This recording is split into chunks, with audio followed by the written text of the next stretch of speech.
রাধে রাধে বন্ধুরা, কেমন আছো তোমরা? তোমরা ভালো আছো তো? আমিও খুব ভালো আছি। একটা ছোট্ট ভিডিও নিয়ে তোমাদের কাছে হাজির হলাম। তো গোপসোনাকে স্নান করাবো আজকে, কামিকা একাদশী। তাই জন্য একটু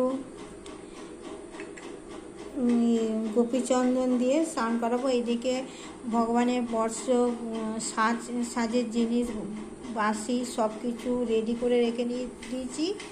আর এখানে আছে গোলাপ জল, অগরু, গঙ্গা জল। এগুলোর ঢাকনাগুলো খোলা, যেহেতু ভিডিওটা একটু ছোট করবো বলে, তাড়াতাড়ি করবো বলে।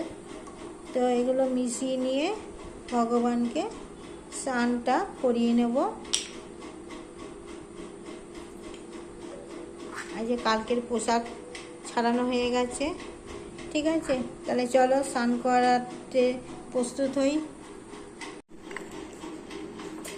তো অল্প করে গোপীচন্দনটা মাখিয়ে নিই। গোপীচন্দন দিয়ে স্নান করালে কী হবে বলতে, ভগবানের গাটা খুব সুন্দর গন্ধও বেরোয়, আর তোমার পরিষ্কার থাকে। আর একটু গরমও, ভ্যাপসানি গরম পড়েছে তো, তাই জন্য আর একটু চন্দন দিয়ে স্নান করালে ভগবানের গা ঠান্ডা থাকে। আমরা তো পার্লারে যাই, কত কিছু করি, ভগবান তো আর পার্লারে যায় না। তাই ভগবানকে ঘরেই করতে হবে।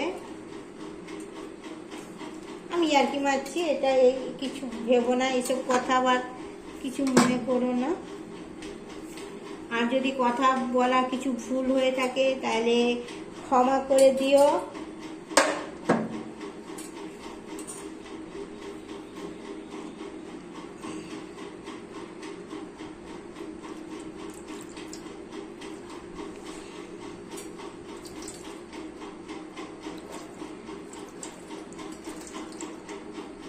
তো কারা কারা আমার মতন স্নান করাও ভগবানকে, অবশ্যই আমাকে কমেন্ট করে জানাবে।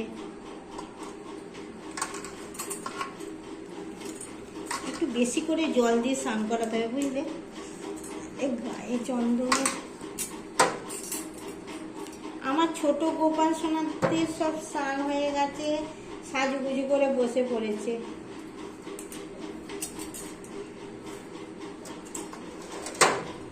দেখো তো কেমন লাগছে আমার সোনাকে, ভালো লাগছে? ঠিক আছে, সোনা তাড়াতাড়ি করে একটু ভালো করে স্নান করে নিই, তারপরে আসছি। ভিডিও বেশি বড় করব না, ছোটোর মধ্যেই রাখবো, যাতে তোমরা সকলেই দেখো আমার ভিডিওটা। বড় করলে কেউ দেখবে না। গোপু সোনাকে কেমন লাগছে বলো? ভালো লাগছে তো? তাহলে একটা করে কমেন্ট অবশ্যই করে দেবে রাধে রাধে বলে। আর এদিকে আমার আরতি হয়ে গেছে। এই যে, চলো সবাইকে ঘুরিয়ে একবার দেখিয়ে দিই।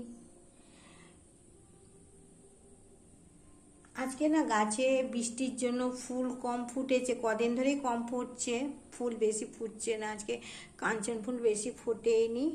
আর এদিকে দেখো, আজকে ভোগে ফল আছে, যেহেতু আজকে একাদশী। ফলের সাথে 1 গ্লাস ঠান্ডা জল। ঠিক আছে, তাহলে টাটা, ভালো থেকো।